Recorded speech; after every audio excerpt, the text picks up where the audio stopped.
Pourquoi tous les entrepreneurs que je rencontre qui ont soit vendu leur boîte, soit fait faillite, soit passé à autre chose, sont en train d'imaginer des plans sans salariés ou avec des toutes petites équipes, alors qu'ils avaient des méga grosses équipes?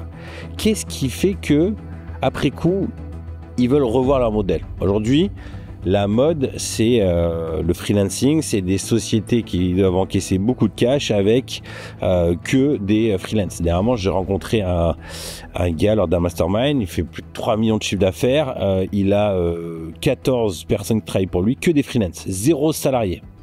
Et j'ai l'impression que c'est un peu la tendance, en tout cas dans le monde du digital, c'est d'essayer de ne pas avoir de salariés ou quoi que ce soit. Moi, j'ai fait tout l'inverse. C'était presque un goal. C'était même pas un goal dans ma tête de gagner de l'argent, parce que mon salaire est resté plus ou moins le même. Moi, pendant 12 ans, j'étais payé 2400 € net. Voilà, c'était mon salaire pour gérer une société qui faisait plus de 500 000 € de chiffre d'affaires et pour être à l'origine de 450 000 € sur les 500 de génération de contrats quasiment, et les 50 000 qui restaient, c'est du renouvellement. Donc, pendant 12 ans, j'ai fait ça, mais par contre, mon succès, c'était croissance de la boîte. Je voulais que l'entreprise grossisse, qu'elle ait de l'influence.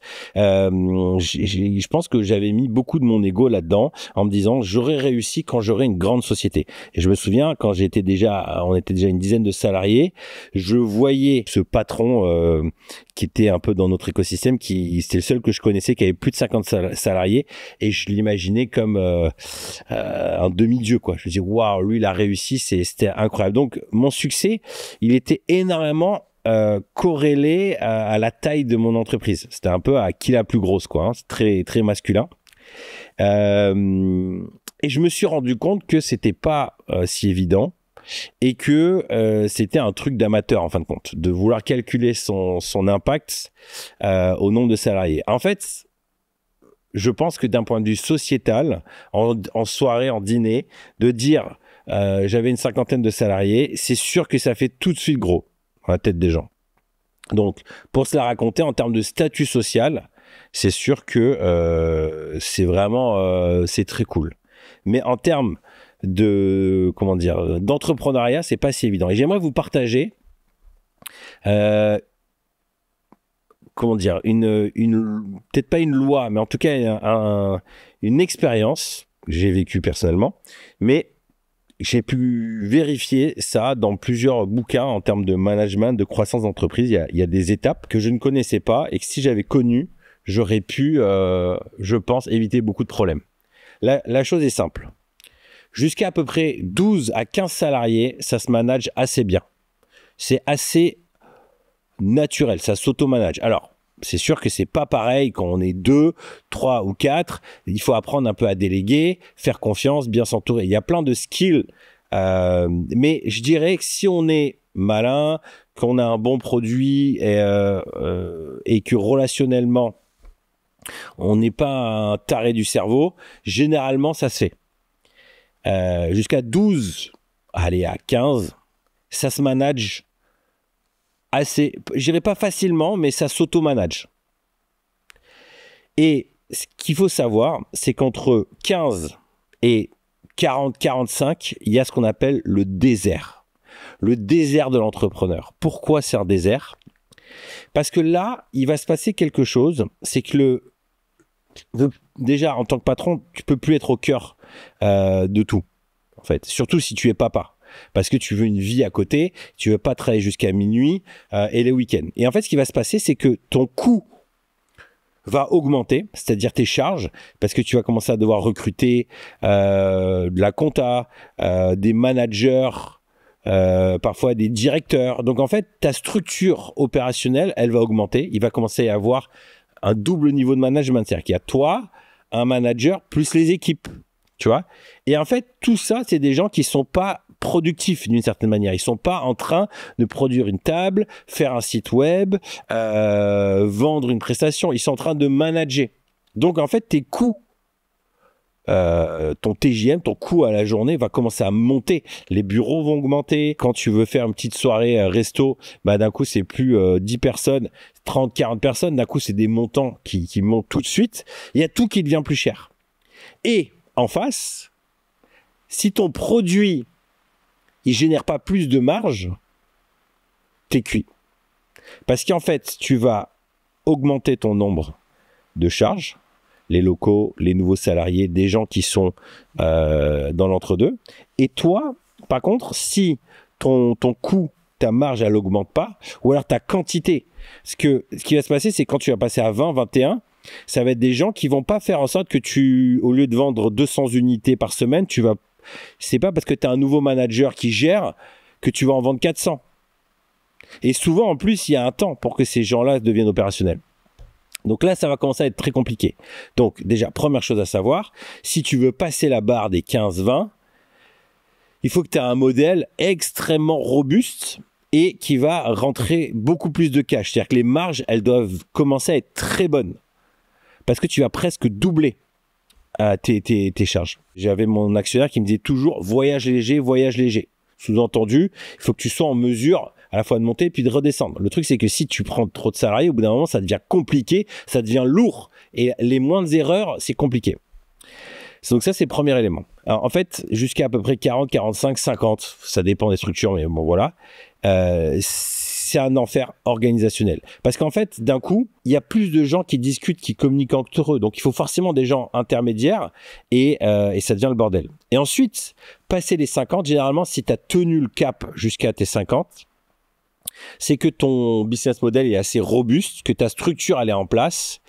Et là, en fait, pour avoir discuté avec plusieurs entrepreneurs qui avaient passé ce cap-là, qui était 100, 150, 200, il y a plein de modèles différents pour passer ce cap-là. Mais généralement, ton modèle, il est en place. C'est-à-dire, ton modèle d'apport d'affaires, il est en place.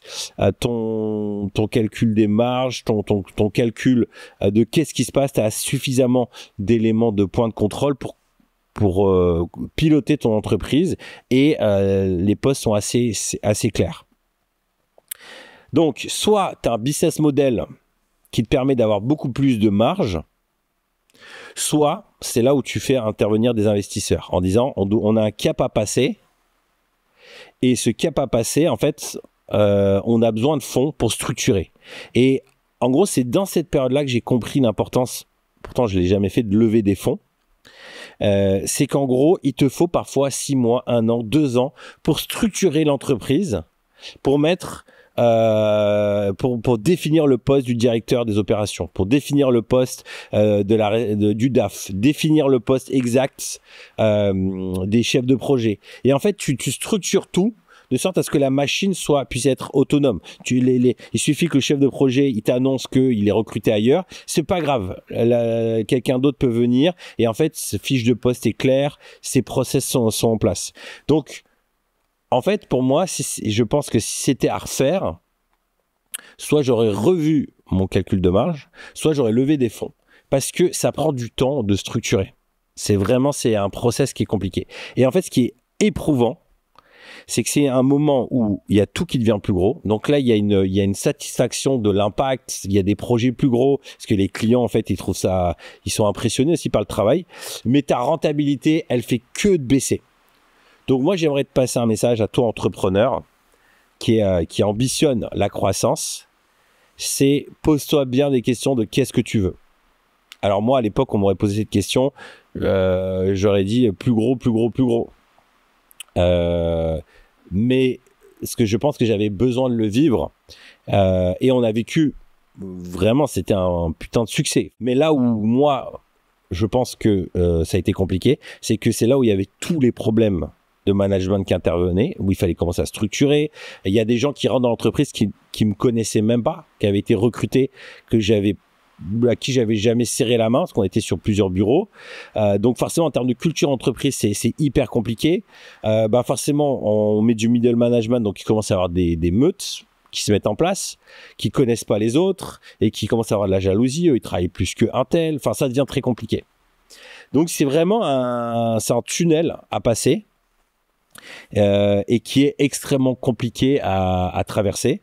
Donc, je vais peut-être te faire gagner des années. Parfois, rester à une taille modeste c'est malin. En tout cas, surtout si tu es un papa, que tu veux passer du temps avec ta famille, parfois il vaut mieux maîtriser sa croissance et faire plus de marge, ou en tout cas affiner son modèle de sorte à mieux maîtriser le temps et son emploi du temps et ses finances, plutôt que rentrer dans la course, parce qu'en fait c'est une décision appelle une autre décision. C'est cette histoire que tu achètes un meuble et tu dis mais en fait avec le meuble il manque un canapé. Puis avec le canapé, il faudrait quand même un petit plaid, c'est la stratégie Ikea. Hein. Puis avec le plaid, une petite table basse. Et en fait, toi qui au début étais parti pour acheter juste un meuble à 300 €, tu te retrouves avec une facture à 1200 €, 1500 €. Bah, c'est un peu ça. Dès que tu commences à grandir, il y a tout qui devient plus compliqué. Et en fait, le recrutement d'un DAF te dit que bah, mais il nous faudrait aussi une comptable, une petite main, il faudra un nouveau logiciel aussi. Puis en fait, tu veux des nouveaux chiffres, bah, il faudra un CRM. Puis qui dit CRM, d'un coup, l'équipe marketing a dit ouais, mais il faudrait connecter ça. Dans ce cas-là, il faut faire appel à un consultant pour connecter ça. Et puis le consultant, il te donne envie d'un nouveau truc. Dire mais vous savez, si vous mettiez ça en place sur les réseaux sociaux, vous ayez des webinaires réguliers, ça pourrait permettre ceci, cela. Et puis là, d'un coup, boum, boum, boum, boum, boum. Et souvent, c'est un moment où là, il y a une forme d'euphorie. Ça grandit, tu dis yes, c'est génial. Et c'est le moment où il faut pas lâcher les finances, il faut bien rester stratégique et bien suivre les étapes et pas s'enflammer. En tout cas, à toi qui est entrepreneur, qui est papa, qui est en train de vivre une croissance et qui est en train de te dire tiens, est-ce que j'y vais ou j'y vais pas, j'aimerais te dire que serre la ceinture. Moi, je suis très fier de l'avoir fait, d'avoir tenu pendant des années et d'avoir expérimenté ça. Ça a fait de moi un entrepreneur totalement différent. C'est pas du tout le même mindset de gérer 10-12 personnes que d'en gérer 50. Et j'ai compris que à ce jour, dans ma période de vie, c'était pas ça que j'avais envie. Je vous invite à regarder l'interview aussi de Alex qui explique très bien la dimension de scale. C'est qu'en termes de management, c'est pas la même chose. Là où il va y avoir un gros défi, c'est que une boîte de 12, c'est très famille, c'est très dans la confiance, et il y a une boîte de 50, c'est pas du tout le même délire. Et donc il y a tous ceux qui étaient là au début qui se disent mais tiens, mais qu'est-ce qui change, qu'est-ce qui se passe, le modèle est en train d'évoluer, je comprends pas. Donc là il y a aussi des tensions en termes de culture entreprise. Donc préparez-vous. Je vous invite à écouter cette interview d'Alex parce qu'elle est brillante. C'est un scaler de boîte et il explique justement les différentes étapes et surtout l'étape du 50 qui est un moment stratégique. Je vous laisse avec ça. Chers parents entrepreneurs, tu n'as pas besoin de nouvelles routines ni de la dernière stratégie IA ou le hack de développement personnel pour développer ton entreprise et tenir bon. Ce que tu as besoin, c'est de principes solides qui vont t'aider à tenir dans le temps. Je te promets pas de faire des millions, je te promets pas le petit hack qui va tout révolutionner. Moi, ce que je te propose, c'est des principes solides qui vont t'aider à tenir dans le temps. Si tu es parent, tes enfants, tu sais que tu rentres dans une nouvelle dimension temporelle. Tu es parti pour un long moment. Et ce que tu veux, c'est une entreprise solide qui va t'aider à construire dans le temps, te donner de la liberté, mais aussi bâtir un héritage pour tes enfants. Et c'est ce que je te propose dans cette formation, les 12 principes pour t'aider à apaiser ton esprit dans les moments de difficulté, dans les tensions de la vie de famille, pour tenir bon dans la durée. Je m'appelle David Bonhomme, ça fait plus de 17 ans que je suis entrepreneur. J'ai monté 2 sociétés. Une, on est passé de 160 € à 4,7 millions. L'autre de 0 à plus de 2 millions. J'ai pu, dans des périodes de pic, gérer plus de 60 salariés. Ça fait plus de 15 ans que je suis marié avec Hélène. 4 enfants, des jumeaux et des gars et des filles. Et ce qui m'a aidé à tenir, ce sont des principes solides que j'ai appris d'entrepreneurs qui ont fait des belles carrières ou des millions, par certains des milliards, et qui ont réussi à tenir dans la durée. Et pour moi, ce qui m'intéresse, ce sont leur parcours professionnel, leur parcours personnel et familial. Et je suis allé rencontrer ces gens-là et j'ai adopté leurs principes. J'ai transformé leurs leçons d'expérience en principes que je te partage là pour t'inscrire dans la durée, avoir une entreprise solide au service de ta famille avec des relations fortes qui vont tenir dans le temps. Je te laisse découvrir ça.